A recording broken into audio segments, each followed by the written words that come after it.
धनगर समाज बांधवांना मी काय आमदारांची नावं सांगतो, त्यांच्या मतदारसंघाची नावं सांगतो, त्या ठिकाणी धनगर समाज बांधवांचं किती मतदान आहे हे सांगतोय. नंतर या आमदारांनी ठरवायचंय धनगर समाज एसटी आरक्षण अंमलबजावणीला पाठिंबा द्यायचा का नाही ते.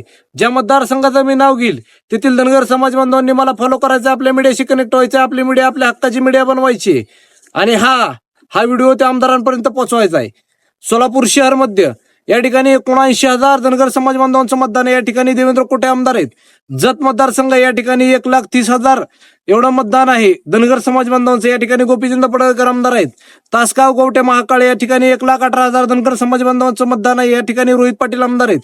खानापूर आटपाडी या ठिकाणी 82,000 धनगर समाज बांधवांचं मतदान आहे. या ठिकाणी सुहास बाबर हे आमदार आहेत. मिरज या ठिकाणी 65,000 धनगर समाज बांधवांचं मतदान आहे. त्या मतदारसंघाचे सुरेश खाडे हे आमदार आहेत. सांगली मतदारसंघ या ठिकाणी 63,000 धनगर समाज बांधवांचं मतदान आहे. या ठिकाणी धनंजय गाडगीळ हे आमदार आहेत. पलूस कडेगाव या ठिकाणी 53,000 धनगर समाज बांधवांचं मतदान आहे. या ठिकाणी विश्वजित कदम हे आमदार आहेत. बारामती मतदारसंघ या ठिकाणी 1,00,000 धनगर समाज बांधवांचं मतदान आहे. या ठिकाणी अजित पवार हे आमदार आहेत. इंदापूर मतदारसंघ या ठिकाणी 98,000 धनगर समाज बांधवांचं मतदान आहे. या ठिकाणी दत्तामामा भरणे आमदार आहेत. दौंड मतदारसंघ या ठिकाणी 88,000 धनगर समाज बांधवांचं मतदान आहे. या ठिकाणी राहुल कुल हे आमदार आहेत. या आमदारांनी ठरवायचंय पाठिंबा द्यायचा का नाही ते. धनगर समाजांनी या आमदारांनी जर पाठिंबा नाही दिला तर या आमदारांना पाडून टाकायचं दनादन. जय मल्हार.